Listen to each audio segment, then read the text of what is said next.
Hello, my name is Rae Ellen Sievert. I'm the resident astrologer for Light Body Academy. We are in a time of great change, and I'm sure none of you will argue this matter at all. Um, this week, I want to talk about two aspects that I feel are important. We have a new moon on April 17th, and it's a super conjunction in Aries in Western astrology and in Pisces in sidereal true astrology. And there's a difference. Western astrology, to me, was put in place over 2,000 years ago. And it is based on the seasons. So Aries is the beginning of spring. Um, Cancer is the beginning of summer. Libra is the beginning of the fall equinox, and Capricorn is the beginning of the winter solstice. So that said, um, it's nothing is stagnant and things have changed over the many years. So everything has slowly progressed backwards about 23 or 24 degrees.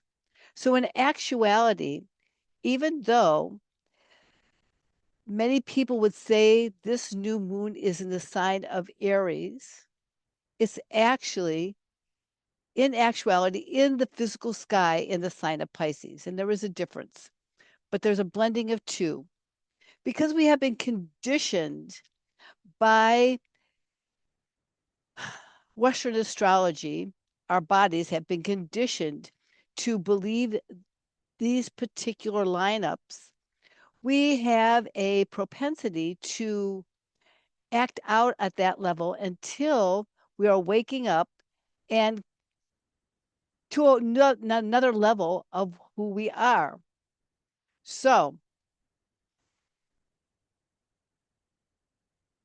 the new moon in Aries to me is all about initiation, and there will be 7 planets involved. This is why it's a super conjunction. 7 planets, including Chiron. And Chiron is conjunct almost the same degree as the new moon. New moons are always about new beginnings. They are about a time of beginning over. And the sign of Aries is definitely at the beginning. Just recently, we went through a Saturn Neptune conjunction at 0 degrees Aries. And this is all about starting with a clean plate.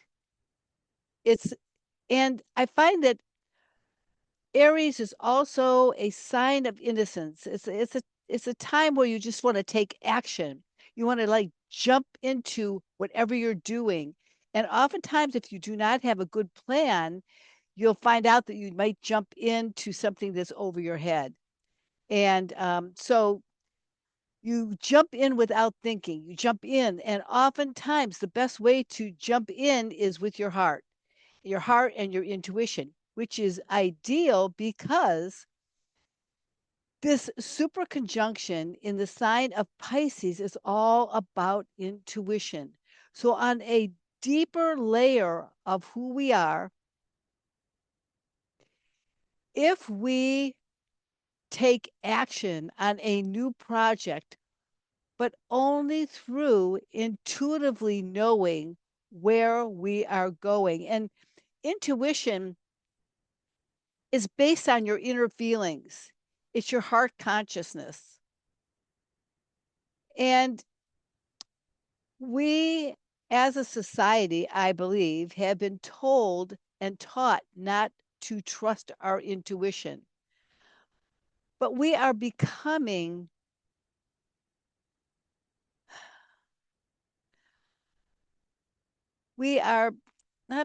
we are raising up to a different level of our human consciousness where intuition is so important and the intellect is only a vehicle to help us understand certain things, but our true intelligence comes from our heart. So that said, April 17th will be a time where we can take action to develop deep inner knowledge of where we can potentially go. It's a time of embracing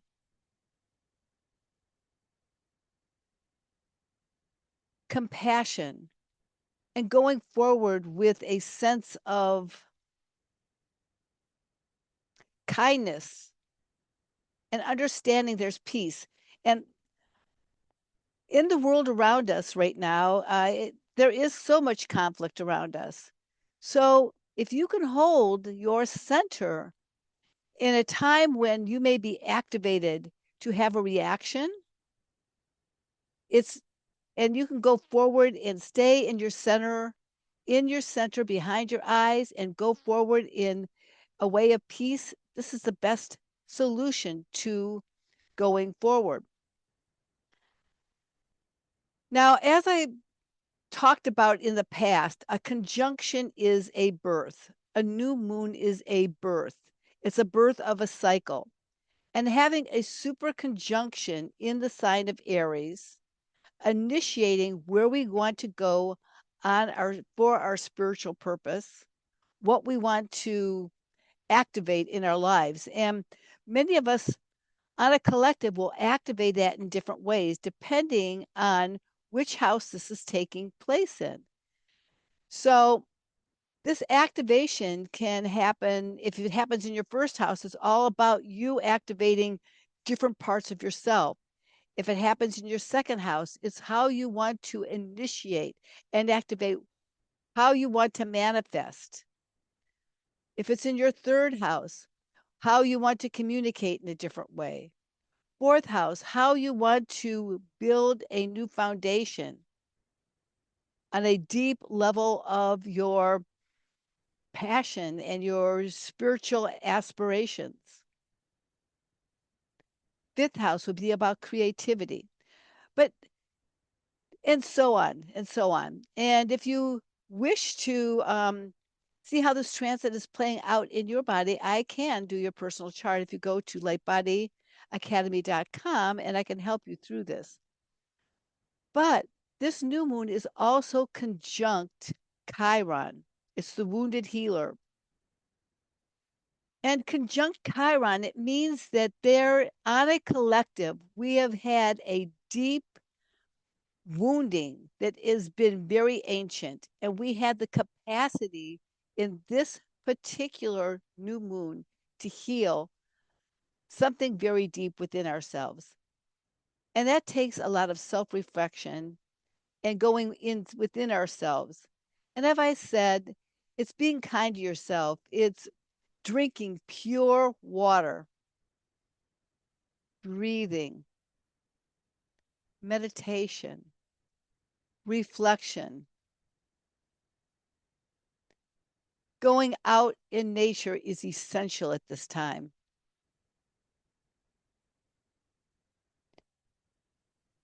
Going out in nature and listening to the birds and feeling the wind on your face and hugging a tree.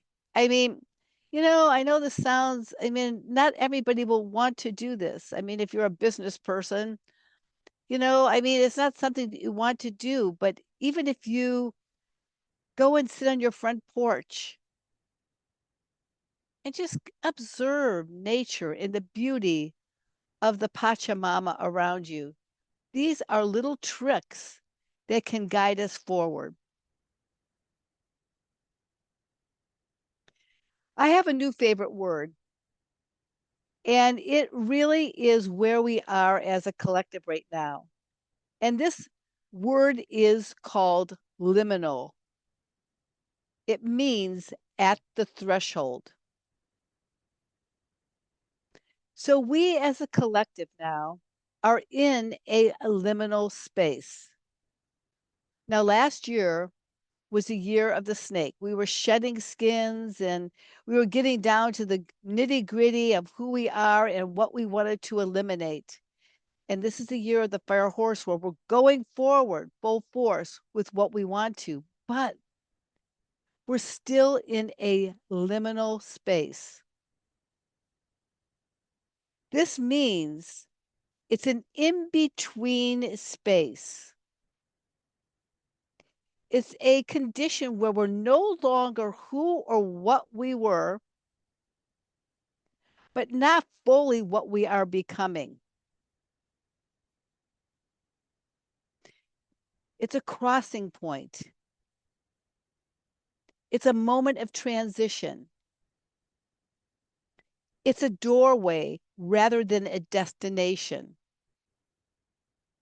So, all the work that we have been doing in the past couple years leading up to this great transition that we're going, this threshold that we are on,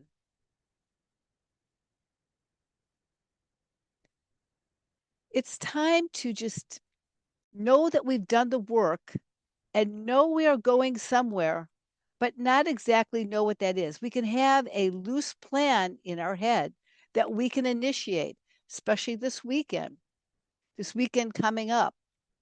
And we also have a chance through deep reflection to heal deep wounds within ourselves.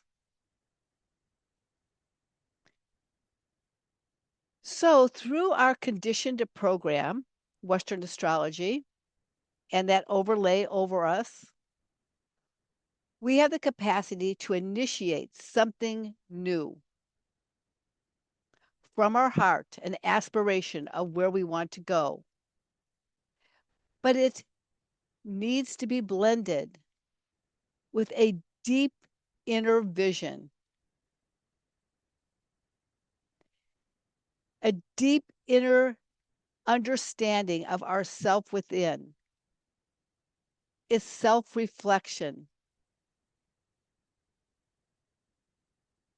because we are at that liminal space. And I will go over that we are no longer who or what we were, but not fully what you are becoming. It's a magical place because it's a place of potential. So, knowing this, we can be kind to ourselves because the collective is in a frenzy right now in so many ways. And like myself and many others that I know, it's just been a time of great upheaval and change. But it doesn't mean it will always be that way. It's at the beginning point of something that we can't, that we can only imagine.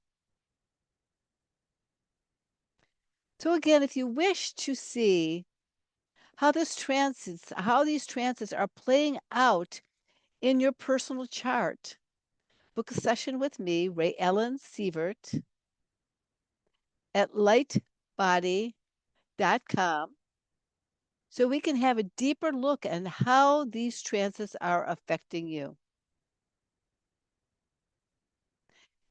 And as those monks that walked across America said, today is my peaceful day.